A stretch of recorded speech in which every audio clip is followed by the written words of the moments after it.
Welcome back to the news while we were away. I'm going to go over all the interesting news that I see for Bushiroad and Weiss Schwarz. First up is going to be your Bushiroad Championship Series. There was an announcement that apparently somebody was cheating during the tournament. They were improperly shuffling, and you know what we're going to do? We're going to do nothing. We're going to shrug our shoulders and be like, we'll do better next time. Of course, the ones that play the game were really pissed off, and this is their reaction. Light him up! Light his ass up! Surprise, surprise, what a public outcry will do. They've reinvestigated. And you know what they were thinking? Let's go ban the guy for 24 months and revoke his placement and prizes. Good job, community. You did real good on this one. Saekano was released on April 19th, and it did really bad. I documented it in a video up there in the top right if you want to check it out. Because of the problems with it, nobody wanted the booster boxes on the secondary market on TCGPLAYER, but we finally got 2 sales, so we're going to party like it's 2019. Getting jiggy with it.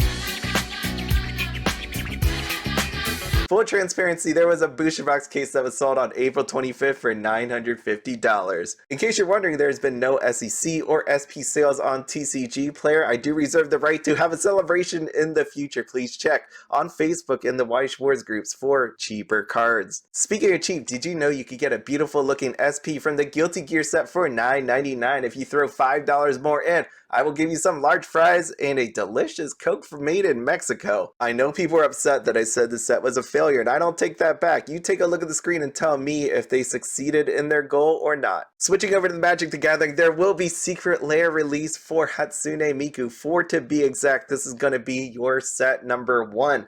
Now, I sat here thinking about this, and I'm like, why would I ever collect this? Because I have Weiss Schwarz, of course, to fill it in. And if you take a look at these cards, the art, the signature, I definitely like the ones we got going on Weiss Schwarz over what we got over there on Magic the Gathering thus far. I know people are wondering if Weiss Schwarz is going to be hurt by Magic the Gathering, and I tell you to check out Exhibit A, B, and C. If I ever see these cards show up in Magic the Gathering, then maybe they got something, but totally different niche going on, different gameplay. Now, if you ever told me that Hololive is getting its own trading card game, then maybe that's gonna do it. Oh, wait a second, they actually are getting their own card game, and Bushiroad is going to help them.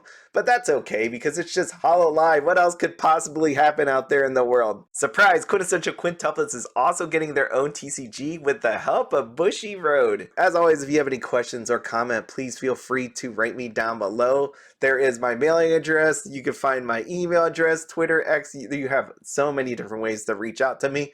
Lastly, if you need to purchase some cards from TCGPLAYER or supplies, feel free to use my TCGPLAYER link as it supports my giveaways. Entry number 1, I asked you about what cereal you chose to eat, and some of you really eat some healthy cereals, but I'm going to stay the course. I'm going to go ahead and eat my Reese's Puff. The neat part was some people eat it with strawberry yogurt without milk. That's actually pretty neat, and it made a lot of sense to me because you find yogurt out there with cereal topping.